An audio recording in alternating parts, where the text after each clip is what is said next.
Welcome to the Wargamerist. We are here today to talk about a tournament in review, and actually it's a local tournament at Hemel Hempstead, where we're based, just north of London, and it's actually run by our local club, which I'm part of. So I've helped kind of organise it and put it together. We do it once a year. We've got about 32 players, called the Hemel Hammer, and a lot of good sponsors, a lot of other clubs in the area kind of getting together to support us with terrain and other things. I'll be going as a player. I'm going to take my Drukahri, which has changed a little bit. I'll go through the list. We'll then take you on the day to show you the matchups, but let's dive into the list. Taking 2,000 points of Drukahri, I've gone to Realspace Raiders, which is the original indexed that was launched back at the beginning of 10th.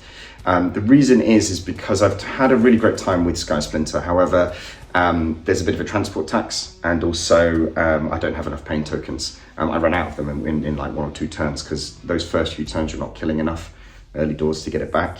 So with this list, I've got, first of all, start off with the leaders. I've got Lelith, obviously, she always turns up. She'll be with a unit of 10 Wyches, who will then be split by Venom. So Lelith will be in the Venom, 5 Wyches on foot somewhere. Might keep them in strategic reserve for a secondary later. Might have them holding a backfield objective, we'll see. I've then also got 2 Archons. One will be the Warlord, which will give me the Master of Deceit aura. Anything within 12 inches using a stratagem is an additional CP to that stratagem. They both will be in Venoms with 5 Incubi. Again, very powerful. They don't get the Lance because this is not Splinter. However, the extra 3-inch movement, the durability to staying in, the Venom as an extra shield is always a good thing. But re-rolling all hits, re-rolling all wounds when empowered, -3, 2 damage is still pretty savage output. And the Venom, if you park the Venom next to it after they fought, they can get back in the Venom, assuming they kill their target. That's the Venom's rule. So that's why it's quite good. You see a lot of little Venoms rather than Raiders in Realspace Raiders detachment. Then we have something I've not really run before in Rakarth. He's the special character, epic hero for the Haemonculus units. He is quite fun. I'm going to run him with a unit of 5 Wracks, just to keep him a little bit alive. However, he's got 2 key special rules. So the first thing is, at the end of the movement phase, anything within 6 inches he heals. So this is any Haemonculus. So, you know, Talos, Kronos, Wracks. He brings back 3 Wracks, or brings back 3 wounds on a Kronos or a Talos, or Grotesque. And then the second piece is, the first time he dies, on a roll of a 2-up, he gets back up. And, you know, with all of his wounds remaining, same as like Celestine in Sisters. And that could be really useful. So if you could pop it out on an objective for, you know, cleanse or establish locus, he's out in the open, he might die, he might get shot to pieces, but then he comes back, so he still completes the action by the end of the phase or the end of the next person's phase. So it can be quite good for that late game.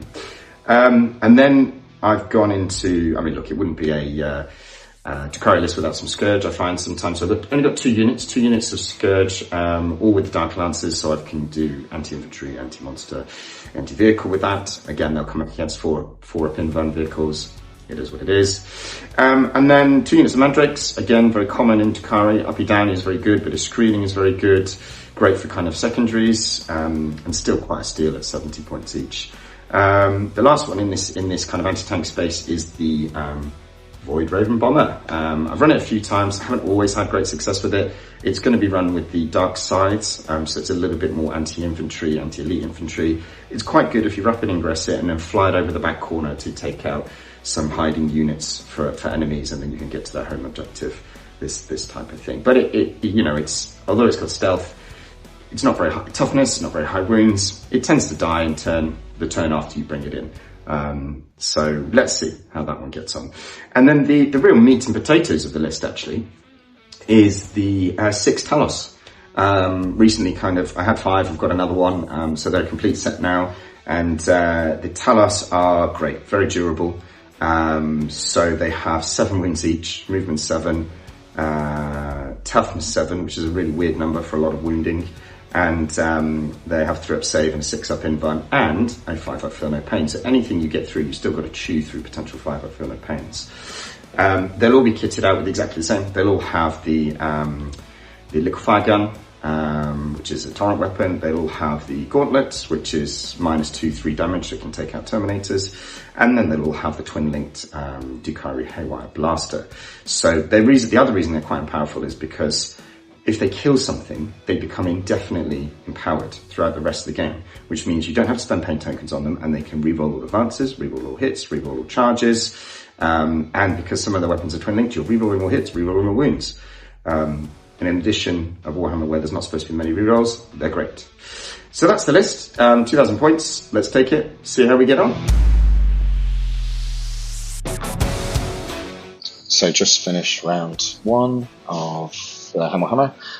It was Dark Angels with loads and loads of combat. It was quite scary actually, just loads of Deathly Knights, loads of kind of circle, just ran them all forward, and the Lion, which is quite cool. Really great guy. He's plays for 6++, and very kind of kind around. I moved in some places, and we talked about it, which is great. But ended up a win for the Drukhari. There was a turn where he pushed forward very hard, tried to kill stuff, but unfortunately a lot of it bounced, which was annoying. And then Lelith was definitely the MVP. She killed 4 Terminators, she killed 2 units of 5, kicking around, running across the battlefield. She was savage. So yeah, ended up for a win. I think it was like 96-32. Let's see who we've got in round 2.